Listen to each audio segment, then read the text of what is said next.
Hey there, students. Welcome back to Mrs. Hanson's U.S. History class. We are going to start talking about Chapter 8, Section 2 today, and that begins on page 272 of your history book. I want you to go ahead and get that book out if you don't already have it out, along with your notes, and open your book to page 272. I want you to take a look at the map that's on page 273. This map is going to be really important as we go through this section. So kind of keep your finger on it, stick a post-it note there, something as you're taking notes. So pause me, make sure you've got your book, make sure you've got your notes, and when you're ready to start it up again and we'll get started on taking notes on this section. Okay, we're ready. All right, I want you to take a look at your map on 273, and I want you to find the city of New Orleans. This is going to become incredibly important during this section and later on in the chapter when we get to section 4, actually.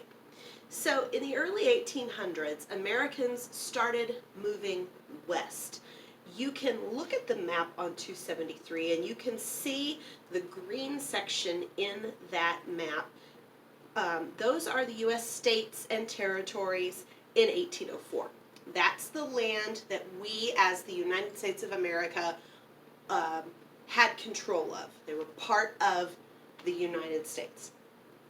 But people kept moving west, moving west, moving west. In fact, let me just grab this book and let me get my numbers correct. Between the years of 1800 and 1810, the population of Ohio grew from 45,000 to 231,000. So in 10 years, the population of Ohio grew by nearly 200,000. That's a lot of people, especially during that time period. Now, settlers in these states, these are landlocked states. If you look at Ohio, is not entirely landlocked because it's on one of the Great Lakes. But these are landlocked states. They're not near a coast, but they do have some pretty big rivers, some pretty important rivers. The Ohio River, the Mississippi River. These rivers were very important, really key to the survival of the settlers in areas like Kentucky and Tennessee and Ohio, because the Mississippi River and the Ohio River were used to move cargo places. I know we've talked about this before, but throughout history, civilizations have always settled along the coast or in the rivers because water is life.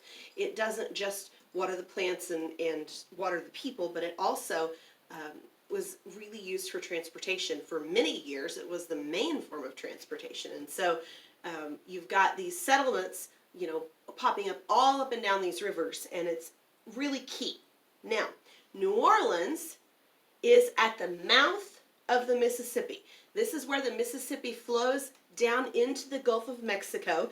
New Orleans is a city you guys have probably all heard of, famous now for jazz and Mardi Gras and really good food, music. But New Orleans was important then mainly as a port city. It was really a very busy port. Now at this time, New Orleans was not owned by the U.S. government, was not owned by the United States. In fact, it was actually controlled by Spain. Spain controlled both New Orleans and Louisiana, the territory known as Louisiana. And Jefferson was pretty nervous about this. He was afraid that a foreign power would shut down our access to that port, and that port was key, like I said, to the settlers in those territories in Ohio, Kentucky, and Tennessee. So, Spain controlled that territory. The region of Louisiana, take a look at your map one more time. The region of Louisiana wasn't just the state that we know of as Louisiana today. In fact, it was far, far bigger. You can look and see on your map that it's the yellow section on that map. It went from the Mississippi River all the way to the Rocky Mountains. Spain owned Louisiana, but they couldn't keep Americans out of the territory.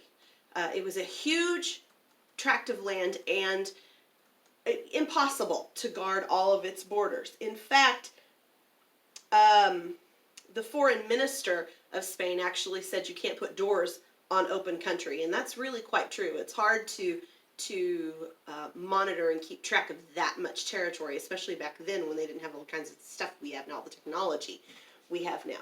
So Spain, they made lots of effort to try and kind of control that, but they just couldn't. And so they made a secret treaty with France, and basically they passed the problem on to France. So now France controls the Louisiana territory. In fact, Spain was actually really happy about it. One of the Spanish officers, military officers, said he couldn't wait to leave the place. He was really excited to get out of there. He didn't like the people. He didn't like the place. So in 1802, Spain, right before they handed Louisiana over to France, they closed the port of New Orleans to shipping. Now, this was a really big deal. Not just shipping in general, but specifically American shipping. They closed the port to that. And farmers were furious. What's this going to do to our economy, right? We grow things, we ship it down the Mississippi, it goes from New Orleans, and it goes around the Gulf of Mexico, up the Atlantic to Europe, to cities along the U.S. East Coast. And they were really angry and upset. What's going to happen to us? So President Jefferson, remember, Thomas Jefferson is president at this point. President Jefferson decided to do something about it. And he talked to, my marker out, sorry about that, guys. He talked to the ambassador to France, Robert Livingston.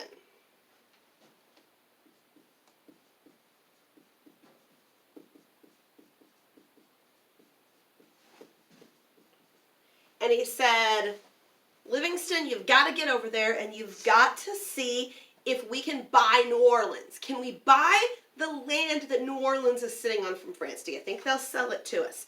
Jefferson also sent James Madison along with him. Now, James Madison is the fourth president of, I'm sorry, he didn't send Madison, he sent Monroe. My bad, guys. Two Jameses. He sent James Monroe. James Monroe is president number 5. Later on, he would become president. But he sends James Monroe with Livingston to help him negotiate this purchase. Now, what we have happening in France is we had the French Revolution, and then we had all that unrest, and then we have a little guy, you may have heard of him, Napoleon Bonaparte, often known just as Napoleon. I should not try to talk and write at the same time.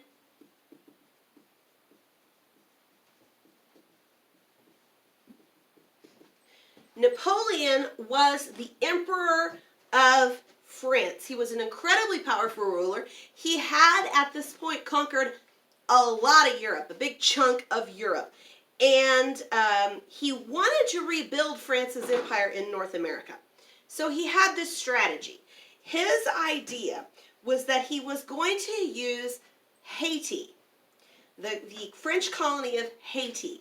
And you might remember that Haiti is actually in the Caribbean. So it's not terribly far from Florida. But he wanted to use Haiti as a supply base. So his idea was that he was going to get supplies and men to Haiti, and then from Haiti he would send troops to Louisiana to reaffirm his control of that section of the world. However, that did not work out for him, because what happened was the enslaved Africans that made up a lot of the population of Haiti revolted and freed themselves. In fact, if you go back to page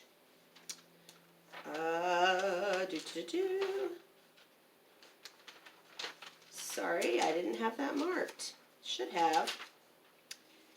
If you go back to page 262 and 263, you'll see on the timeline the defeat of French forces in Haiti. That was in 1802. It was actually led by a former slave named Toussaint Louverture. I think that's how that's pronounced. I'm not very good at French pronunciation. Somebody can probably find that out and correct me. But anyway, he couldn't get it done because they were defeated in 1802, and Napoleon was like, you know what, I have too much to handle here in Europe. Forget about it. So, when Robert Livingston, the American ambassador to France, gets there to try and negotiate the purchase of just New Orleans, just want to buy New Orleans, they start to negotiate with the French foreign minister, Charles Talleyrand, who you may remember from the XYZ affair. They tried to buy New Orleans, but Talleyrand said, how about you buy all of Louisiana? Right? All of Louisiana, that's awesome. What? Okay, so we're going to buy Louisiana. Now, here's the thing. Napoleon had hoped to have an empire in North America as well, but those hopes were dashed. It just wasn't happening. So he turns his attention back to Europe. The thing is France was at war with a whole bunch of people. France was at war with Great Britain, especially, and Napoleon needed money because remember what I always say, war is expensive. He needed money for military supplies, and his hope was that if the U.S. was larger and more powerful, it would distract Great Britain from fighting with him. Livingston and Monroe were like, this is a bargain. And they were nothing if not bargain shoppers. They accepted the offer and they bought Louisiana for $15 million. Now, I want you to think about that because there are houses in LA that cost $15 million right now. I want you to think about that in terms of today's dollars. This was a lot of money, but even so, it was still a really, really good deal if you look at how much land it was and the kind of land they would find out later. Really good farmland, a lot of it. 15 million, I looked it up. It doubled the size of the U.S. and what that land, well, I don't know what the land is worth now, but the amount, if you do the calculations for inflation and all of that, the amount now would be $342 million is what today's dollars would have been worth. So, on October 20th, 1803, the Senate approved the Louisiana Purchase, and the United States basically doubled in size. And Napoleon was pretty excited about that $15 million in his bank account. So, what are we going to do with all that land? We don't know what's out there. Nobody has any idea. So, President Jefferson was like, well, let's find out. Jefferson was a scholar, and for all his faults, he was really interested in the world around him and in learning new things and learning about everything in his world. And so he decided to send a team to explore that land. Now, his hope was that there would be a river route that could be taken all the way to the Pacific Ocean. Nobody knew. At least nobody, no U.S. citizens knew. I'm sure there were Native Americans that could have told them. But what happened was he decided to send an expedition. So he asks a former Army captain named Meriwether Lewis.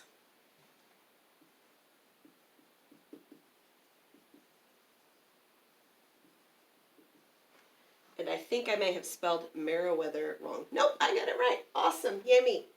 Meriwether Lewis was a former Army captain who was going to lead it. Lewis chose, and you probably already know this, but Lewis chose his friend, Lieutenant William Clark,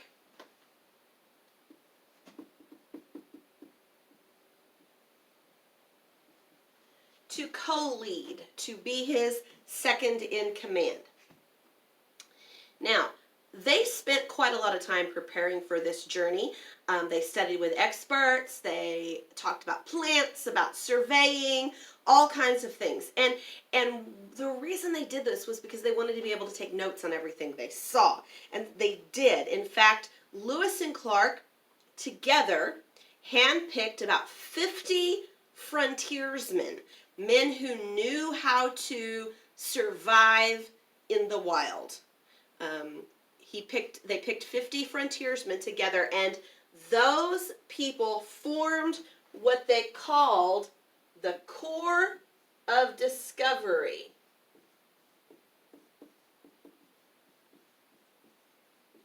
Corps is a French word, so the P is silent. The Corps of Discovery. Some people do pronounce it Corpse of Discovery, but that sounds like dead bodies to me, so I don't like to do that. In May of 1804, the Lewis and Clark expedition began its journey. What they did first was they traveled up the Missouri River to the village of St. Charles, Missouri. St. Charles was basically the last place they could go, and you can see it on the map on 273. It is marked. St. Charles was the last place where they would get any supplies, where they would get any letters, where they would get any reinforcements. This was it. This was the last place that they were going to see anybody that could help them, in theory. So they used the Missouri River as their highway. The Missouri River goes all the way up, and quite a ways actually, through the Great Plains. So they go through the Great Plains. They had to look for sandbars, tree stumps, dangers in the water. Not all the water was deep enough for boats. There were times when they had to take their boats out and walk. And of course at night they had to pull their boats ashore. They would cook and eat and write in their journals. I've lived in the Midwest, and the Midwest in the summer is hot and it's humid, and there are lots of mosquitoes and flies and gnats, and I can imagine what it was like back then even as well, and it was pretty rough for these guys. If you look on 274 and 275 in your book, you're going to see a timeline of their journey west.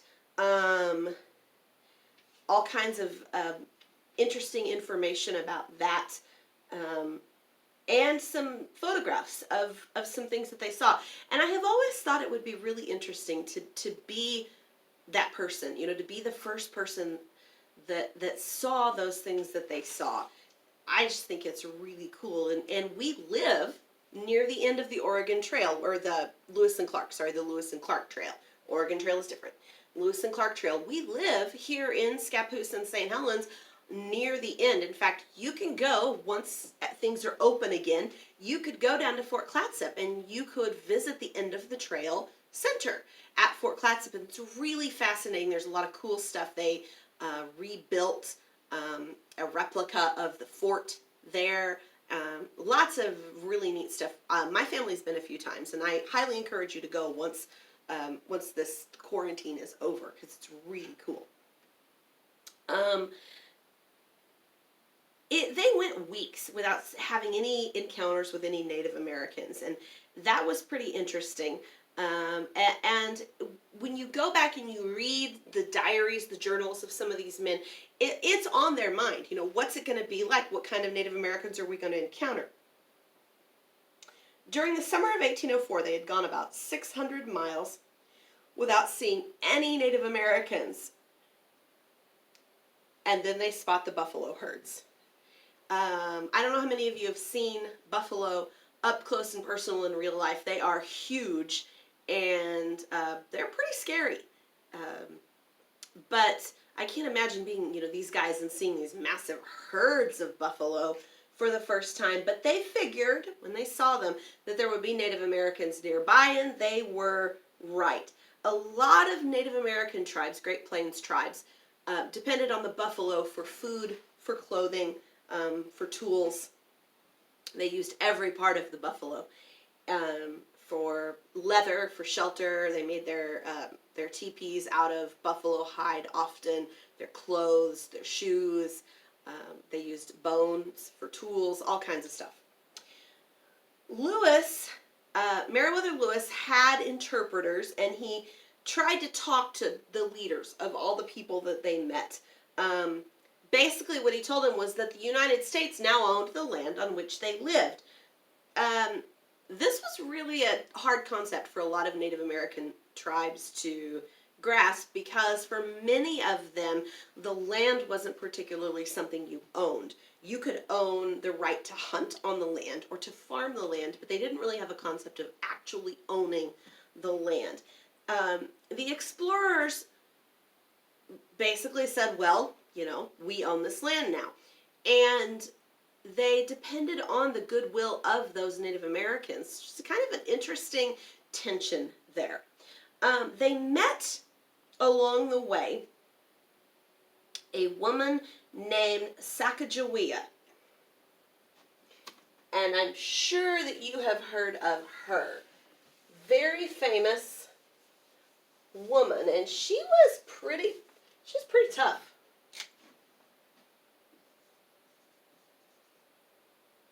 Oh my goodness. Blank. It's a G. Sacagawea or Sacagawea, or I don't know, there's probably 47 different ways to pronounce it, and I'm probably doing all of them wrong. But anyway, Sacagawea was a young Shoshone woman. Shoshone was her tribe from the Rocky Mountains. And she was very young on this trip, and she literally gave birth on this trip. She was pregnant, and she did this trip with these men and gave birth on this trip, and then wrapped her baby up and carried her baby for the rest of the trip. She was married to a French fur trader who lived with the Mandan Indians, and she served as a guide and an interpreter for the group as they continued on. She helped them by showing them which plants they could eat, which ones were edible, and there's a kind of a neat story where Sacagawea, they meet up with a group of Native Americans, and it turns out that one of them happens to be her brother that she hadn't seen in a while. It's a cool story. But they met up with her brother, and her brother provided horses and provided a guide to lead them across the Rocky Mountains. And this was a big, big deal. So they crossed the Rocky Mountains, and they followed the Columbia River, which, we know the Columbia River. We live right on it. They followed the Columbia River along the way, and one of the tribes that they met were the Nez Perce Indians. We're going to talk about the Nez Perce Indians later on. Chief Joseph, that's many years later, but we're going to talk about them. It was a big tribe. This was a powerful tribe, an important tribe. And the Nez Perce, like the Shoshone, provided them with food. And finally, in November of 1805, so remember, they left in May of 1804. So this is about a year and a half it took them to go down, or I guess up and across the way. So in November of 1805, they reached the Pacific Ocean. They stayed in the Pacific Northwest during that winter, and in fact, it was a very harsh winter, a very rough winter. And in March of 1806, Lewis and Clark left to come home. They did not find a river route to the Pacific Ocean, but they learned a lot about all of the land between the original colonies and the Pacific Ocean.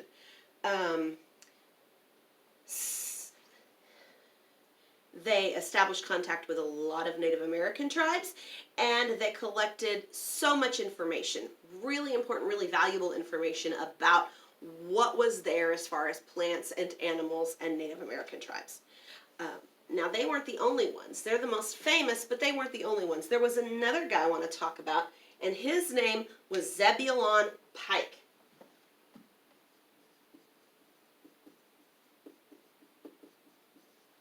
Zebulon Pike was a young Army officer, and in 1806, he was sent on an exploratory mission to the west. they actually ordered him to find the start of the Red River. Now, this was really important because the Red River was considered by the U.S. to be part of the Louisiana Territory's western border with New Spain. Okay, remember, a lot of the American Southwest was still owned and controlled by Spain, not part of the Louisiana Purchase. In fact, on page 277, you can look, there's a map there that shows pretty well what the Louisiana Purchase consisted of. And at this point, Texas, most of New Mexico, Arizona, California, still owned, controlled by Spain. So they want to find out where the Red River starts. So Zebulon Pike goes up into the Rocky Mountains in what is present-day Colorado. He actually tried to reach the summit of a mountain that ended up being named after him called Pikes Peak. And in 1807, he traveled all the way into Spanish lands until the Spanish cavalry arrested him as a spy. They accused him of that, and he was like, no, no, no. Eventually, they released him. He returned back to the U.S., reported his trip findings, and in spite of the fact that he had been imprisoned, he actually gave a lot of praise. He said there are so many opportunities to trade, to do business with the Spanish in the Southwest, and he also gave a lot of descriptions for the first time to most Americans about what the southwestern part of North America looked like. It was a fascinating time. All kinds of things we're learning, but it's not the only thing that was going on.